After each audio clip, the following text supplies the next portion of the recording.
நீங்கள் என்ன இப்போ நம்முடைய ஒரு தலைவன் வருவதுனா அது தலைவனுக்கென்று சில இலக்கணம் உண்டு.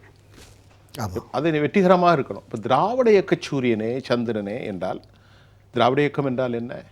1800களுக்கு பின்பு பெரும் புரட்சி, அயோத்திதாச பண்டிதருடைய சௌந்தர பாண்டியனார், தந்தை பெரியார், ஜஸ்டிஸ் பார்ட்டி, ராபின்சன் பூங்காவினுடைய வரலாறுகள் இப்படியெல்லாம் தொடர்கின்றது. 67 ஹிந்தி எதிர்ப்பு போராட்டம், 76 எமர்ஜென்சி என்றெல்லாம் நிறைய விஷயம் இருக்கின்றது.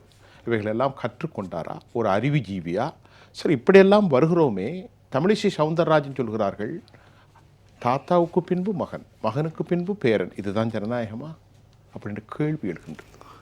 அதாவது கலைஞர் சொல்கிறாரு, நாங்கள் வாரிசு அரசியல் நடத்துவதற்கு இது ஒன்றும் சங்கர மடம் இல்லைன்னு சொன்னதே அவர் தான். அப்படி என்றால் திமுக என்ன மடம்? அவர் தான் சொன்னது. இப்போ திமுக பார்த்திங்கன்னா சேலம் சித்தா வித்தியாசாலை மாதிரி ஆயிடுச்சு. இப்போ நிலைமை சேலம் சித்தா வித்தியாசாலைக்கும் அறிவாலயத்துக்கும் ஒரு வித்தியாசம் கிடையாது. அதாவது துரைமுருகனே சொல்லுவார், நான் இறந்த பிறகு அறிவாலயத்தை அடிமை என்று என்னை எழுதி வைங்கப்பான்னு சொல்கிறாருன்னா, இதை விட துரைமுருகன் ரொம்ப வருத்தப்படுறார். இதை விட ஒரு அடிமை சாசனம் உலகத்தில் இல்லையே. இன்றைக்கி எம்ஜிஆர் இருந்தாங்க, ஜெயலலிதா அம்மா இருந்தாங்க, அவங்க வாரிசு அரசியல் கொண்டே வரலையே. தமிழ்நாட்டில் அண்ணா வளர்த்த கட்சி இன்றைக்கி யாரோ ஒரு இந்த கட்சியில் தியாகம் செய்த மிகப்பெரிய சீனியர் தலைவர்கள் துரைமுருகன், பொன்முடி அவர்கள், KN நேரு அவர்கள், இன்னும் எண்ணற்ற எவ்வளோ தலைவர் TR பாலு அவர்கள் எவ்வளோங்களும் இருக்கிறாங்க. எல்லாரையும் புறக்கணிச்சிட்டு சேலம் சித்தா வித்தியாசாலை மாதிரி ஒரு நிலைப்பாடு இருக்குது. இப்போ துணை முதலமைச்சர் பதவி எடுத்தாச்சுங்க, ரைட், ஓகே. இப்போ முதலமைச்சர் தமிழ்நாட்டில் தேனாரும் பாலாரும் மக்கள் எங்கே பார்த்தாலும் ராமருக்கு பட்டாபிஷேகம் நடக்கும்போது அயோத்தியா நகரமே எப்படி குதூகலமாக இருந்ததோ, மதுரா நகரமே எப்படி கண்ணபுரானுக்கு குதூகலமாக இருந்ததோ, உலக நாட்டில் உள்ள பெரும் தலைவர்களும் ஞானிகளும் செல்வந்தர்களும் குவிந்தார்களோ, அதே போலவா தமிழ்நாட்டில் இருக்குது. உங்கள் கம்பெனி நீங்கள் நடத்துகிறீங்க, நிர்வாகம் நீங்கள் அதில் பஜனை பாடிட்டு நீங்கள் பேசாமல் அவர்கள் பாருங்க இவ்வளோ தனக்கு தானே தாரை தம்பட்டை எடுத்து ஒரு மிகப்பெரிய பொய்யுரையான ஒரு மாயை உருவாக்குறீங்க. இதனால் தமிழ்நாட்டிற்கு என்ன பலன் சொல்லுங்கள்? எந்த பலனும் கிடையாது. அதாவது ஒரு பிறந்தநாள் வாழ்த்து அல்லது தலைவருக்கு பட்டாபிஷேக வாழ்த்து என்பால் நீங்கள் பார்த்தீங்களா, அதாவது ராமபிரான சொல்லுவாங்க, ஜெகம்புகழும் புண்ணிய கதை ராமனின் கதையே, இதை உங்கள் செவி குளிர பாடிடுவோம் கேளுங்களதே. இவனு ராமபிரானுக்கு பட்டாபிஷேகம். இதை நபிகள் நாயகம் இருளை நீக்கிவிடும் நிலவை போலவே எம்மா நபி பிறந்தார், அறிவு பெருகவே அன்பு பெருகவே ஆற்றல் நபி பிறந்தார், வானோர் வாழ்த்திட வையகம் போட்டிட வள்ளல் நபி பிறந்தார், எங்கள் வள்ளல் நபி பிறந்தார். இதே நீங்கள் திராவிட கட்சியிலிருந்து உதயமான எம்ஜிஆர் அவர்கள் கண்டெடுத்த ஒரு நல்மூத்துவான ஜெயலலிதா அம்மாவுடைய நடித்த முத்துச்சிப்பி படத்தில் பார்த்தீங்களா, அந்த அம்மா அப்படியே நடந்து வருவாங்க. அங்கே அம்மனுக்கு இது நடக்கும். எப்படி பாருங்கள், தொட்ட இடம் துலங்க வரும் தாய் குலமே வருக, கண் பட்ட இடம் பூமலரும் பொன்மகளே வருக, நீ வருக. இந்த பாடல் கேட்கும்போது மனதிற்கு ஒரு புது நம்பிக்கையும் இந்த ஒரு தெம்பு வருதா இல்லையா? ஆனால் திராவிட முன்னேற்ற கழகத்தில் அவர்களுடைய அண்ணன் துரைக்கண்ணா சொன்னது போல் அவங்களுடைய இலக்கு பார்த்திங்கன்னா சீனியர் தலைவர்கள், சில கோஷ்டி பூசல், சில மன வேதனை உள்ளவர்களை பிள்ளைகளுக்கெல்லாம் ஒரு MP, ஒரு இளைஞரணி செயலர், ஒரு மேயர், இந்த மாதிரி சும்மா அப்படியே போஸ்டிங் கொடுத்து அவங்களுடைய மனசை நோக அடிக்காமல் ஒரு நிலைப்பாடு உருவாக்கி, இவர்கள் தான் உதயநிதி ஸ்டாலினுடைய ஆதரவாளர்களுடைய நிலைப்பாடு உருவாக்கி இன்று தென்னகத்தில் கனிமொழி ஆதரவாளர்கள் அதிகமாக இருக்கிறாங்க. காஞ்சிபுரத்தில் நடந்த அந்த நிகழ்ச்சி கூட்டத்துக்கு போகல கனிமொழி அம்மையார், பதவியேற்பு கனிமொழி அம்மையார் போகல, மருமகன் சபரீசன் போகல. குடும்பத்துக்குள்ளே பிரச்சனை எப்போது வெடித்தன? 2021 சட்டமன்ற தேர்தலுக்கு முன்னாலே முக அழகியுடைய நிலைப்பாடு பிரச்சனை இருக்காது. அதுக்கப்புறம் குடும்பமே சேர்ந்து பஞ்சாயத்து பண்ணி முடிச்சாங்க. இன்னைக்கு உங்கள் குடும்பத்துக்குள்ளே பார்த்தீங்கன்னா இவ்வளோ பிரச்சனை இருக்குது. இப்படி பிரச்சனை உள்ளவர்கள் நீங்கள் எப்படி மக்களை பாதுகாக்க பண்ணீர்கள்? ஆனால் 2026 அவர்களுடைய மெயின் இலக்கை என்னென்றால் உதயநிதி முதலமைச்சராக வேண்டும். அதுவரையும் அதிமுகவை பிளவுபடுத்த வேண்டும். அந்த பிளவுபடுத்தும் எண்ணத்தில் கட்சியை ஒருங்கிணைத்து முடிய லட்சிய வேட்கையில் தேகத்தலை சின்னமாக வந்துவிட கூடாது என்பதுதான் அறிவாளத்தின் மிகப்பெரிய லட்சியமாக செயல்படுகிறார்கள். ஆகவே தான் சொல்லுகிறோம் 2026 என்றால் இன்றைக்கு பிஜேபியுடைய மூத்த தலைவர்களை சொல்லுகின்றார்கள், தமிழக மக்களே, தமிழ்நாட்டில் திமுகவுக்கு ஒரு முறை நீங்கள் வாய்ப்பு கொடுத்தால் கண்டினியூவாக நீங்கள் வாய்ப்பு கொடுக்கவில்லை. ஆனால் கண்டினியூவாக வாய்ப்பு கொடுத்த 2 முறை தான், ஒன்று எம்ஜிஆர், இன்னொரு ஜெயலலிதா அம்மையார்கள். ஆகவே 2026 உங்களை மீண்டும் ஏமாற்றி கொண்டு வருகின்றார்கள். ஆகவே தான் உங்களை ஏமாற்றி கொண்டு ஓட்டுக்க வருகிறார்கள், நீங்கள் நம்பாதீர்கள் என்று பாஜகவுடைய தமிழகத்தின் மூத்த தலைவர்கள் மக்களிடம் கோரிக்கை விடுத்துள்ளார்கள்.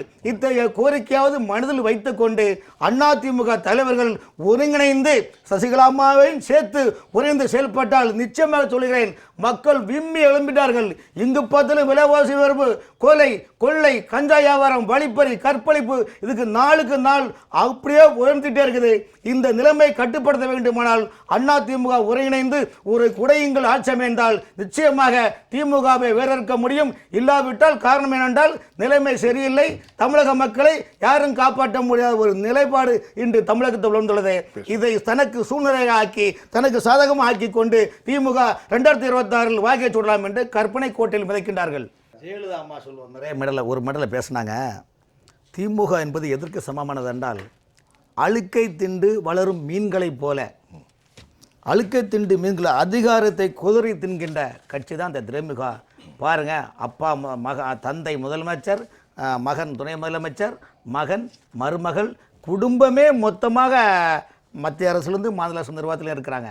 ஸோ இப்படிப்பட்ட நிலைமையில் பார்க்கும்போது இவங்களுக்கு 38 மாவட்டம் பத்தாது சார். இன்னும் நிறைய மாவட்டத்தை எக்ஸ்ட்ரா சின்ன 2 தொகுதிக்கு ஒரு மாவட்டம் மாதிரி உருவாக்கினாலும் கூட இனி இப்போ ஆச்சரியப்படக்கூடிய விஷயம் இல்லை. இன்றைக்கி சமூக நீதி சொல்கிறாங்க.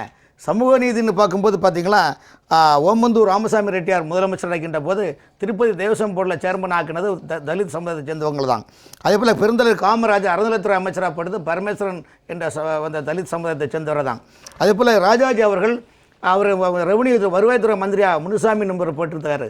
அதே போல் புரட்சி தலைவி ஜெயலலிதா அம்மையார் அவர்கள் சபாநாயகராக ஒரு பட்டியலினத்தை சமுதாயத்தை சேர்ந்தவர் தனபால் அவர்களை போட்டாரா இல்லையா? அப்படிப்பட்டது. ஆனால் இன்னைக்கு விடுதலை சிறுத்தை கொடுக்கக்கூடிய அழுத்தத்தின் காரணமாக வேறு வழி இல்லாமல் இன்னைக்கு கோபிச்செழியன் அவர்களுக்கு உயர்கல்வித்துறை அமைச்சர் போட்டிருக்காங்க. எதுக்காக? வேற வழி இல்லை. ஏன் துணை முதலமைச்சர் கனிமொழி அப்ப கொடுக்கலாமே? ஏன் இந்தியாவில் எவ்வளவு பெண்ணியத்தை பாருங்க. இன்னும் ஐயாட்ட ஒன்று கேட்கணும், நாகர்கோவில்காரர் நீங்க, இந்த மனோ தங்கராஜ் அதான் சொல்லலாம். இந்த மனோ தங்கராஜை பொறுத்தவரை எப்படின்னா, ஆரம்பத்தில் தான் ஒரு சமூக ஆர்வலர், எல்லாமே நான் தான், கன்னியாகுமரி மாவட்டத்தில் இயற்கையாளர் நான் தான் சொல்லி ஏகப்பட்ட இதெல்லாம் பண்ணி ஏமாற்றி மக்கள் மத்தியில் 2016 எம்எல்ஏ ஆனார், 2021 எம்எல்ஏ ஆனார். 2021 எம்எல்ஏ ஆனார்னா இவர் தான் ஒன்று கண்ணகன் கேட்கணும், இவர் மந்திரி ஆனார். ஐயா, மந்திரி ஆனப்புற நிலைமை என்ன தெரியுமா? ஊராட்சி, பேராட்சி, நகராட்சி, மாநகராட்சி, பொதுப்பணித்துறை, நீர்வளத்துறை, கனிம வளத்துறை, பாறை, மலை, கல், கோலம் எல்லாமே பார்த்தீங்கன்னா ஒவ்வொரு ஊராட்சிக்கும் ஒரு அடியாளை போட்டு அவருக்கு மகனே இறக்கி அவருக்கு தம்பியை இறக்கி குமரி மாவட்டத்தில் மிகப்பெரிய கோதால ஆக்கி. சரி, நீங்க எப்படி சொல்றீங்க? அண்ணாச்சி என்ன சொல்றாரு?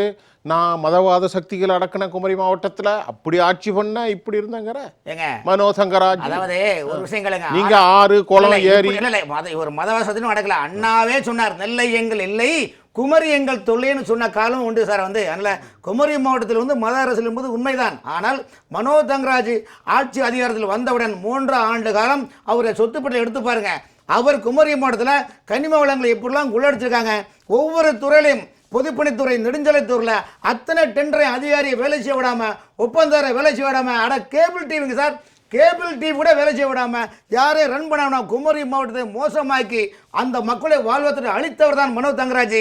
இல்லை என்று இன்னைக்கு இருக்கிற அங்கே குமரி மாவட்ட கலெக்டர் அழகு மீனாவிடம் கேட்டு பாருங்கள். அழகு மீனா அவர்கள் தாம்பரம் மாநகராட்சி ஆணையராக இருந்து இன்று குமரி மாவட்ட கலெக்டராக இருக்கின்றார்கள். நீதியும் நேர்மை வந்த லஞ்சம் வாங்காத ஒரு ஐஏஎஸ் அதிகாரி. அந்த ஐயாவிடம் கேட்டு பாருங்கள், உளவுத்துறை ரிப்போர்ட் எடுத்துக் கொள்ளுங்கள். ஏன் அவரை மாற்றினார்கள்? அவரை மாற்றின காரணம் என்ன?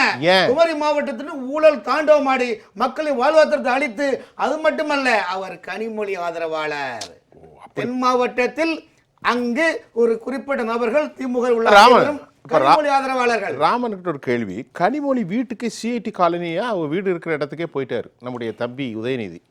அப்ப அத்தைட்ட போய் ஆசீர்வாதம் வாங்குறாரு. அவங்க மனநிலை எப்படி இருக்கும்? அவங்க மனநிலை எப்படின்னா என்னன்னா, அந்த நிறுவனத்துக்கு அந்த பதவியேற்பு அவங்க போகல. மாமன் வீட்டில் மாபெரும் விழா நடக்கும் என்ற போது அத்தை இல்லாததற்கு தவறு என்று தங்கள் பார்வைக்கு தெரியவில்லையா என்ற அந்த திருவாடல் வசனம் போல் ஒரு எக்ஸாம்பிளை காட்டி அந்த நிகழ்ச்சி ஏன் துணை முதலமைச்சர் எனக்கு கொடுக்க கூடாதா? நான் மட்டும் அந்த அந்த அந்த அந்த அதிகாரத்தை பயன்படுத்தக்கூடாதா? ஏன் தமிழகத்தில் ஜெயலலிதா அம்மா முதலமைச்சர் இருக்கின்றார், அது மட்டுமல்ல இருந்தார். அது மட்டும் இல்லை, அரசியலில் தமிழகத்தில் அரசியல் கட்டமைப்பை உருவாக்கக்கூடிய ஒரு வல்லமை மிக்க தலைவர் தியாக தலைவி சின்னம்மா அவர்கள் தான். நீங்கள் தமிழ்நாட்டில் ஜெயலலிதா அம்மாவுக்கு பிறகு ஒரு பெண் இனத்துக்குன்னு ஒரு நிலைப்பாடு ஒரு தலைவர் என்றால் அது சசிகலா அம்மையார் அவள் தான் அதனுடைய சாரம். அதே போல் டெல்லியில் எப்படி தீட்சித் இருந்தார்களோ, மேற்கு மாவட்டத்தில் மம்தா பானர்ஜி எப்படி இருந்தார்களோ, அதே போல் இந்தியா தமிழ்நாட்டில் பொறுத்தவரையும் ஏன் உங்கள் கட்சியில் உங்கள் குடும்பத்திலே அந்த அம்மா கனிமொழி அம்மாருக்கு துணை அமைச்சர் கொடுத்தா ஆகாதா? அவங்க வேண்டாம்னு சொல்ல மாட்டாங்க. நான் கேட்டுக்கிட்டேன். அவங்களுக்குள்ளே பிரச்சனை சார். ஒரு நிமிஷம், கருணாநிதிக்கு செம்பு செல்ல பிள்ளை அம்மா கனிமொழி இல்லையா? அப்படிதான் சொல்லுவார். அப்பா அப்படி எனக்குண்டு. அப்ப அவர் இல்லாம பேரன் வந்துட்டாரேன்னு கேட்டேன். வேற ஒண்ணு இல்ல, அதுக்கு பதில் சொல்லிட்டீங்க. டெல்லியில் கலைஞர் அவர் இருக்கின்ற போது நிருபர் கேட்கறாங்க, ஐயா உங்க குடும்பத்துல ஃபுல்லா வாரிசு அரசியல் பண்றீங்களா என்னன்னு. அவர் என்ன கேட்டார் தெரியுமா? இன்ஜினியர் மகன் இன்ஜினியர் ஆகக்கூடாதா? ஆகலாம். டாக்டர் மகன் டாக்டர் ஆகக்கூடாதா? ஆகலாம். அரசியல்வாதி மகன் அரசியல்வாதி கூட அதான் கனிமொழின்னு சொன்னாரா இல்லையா?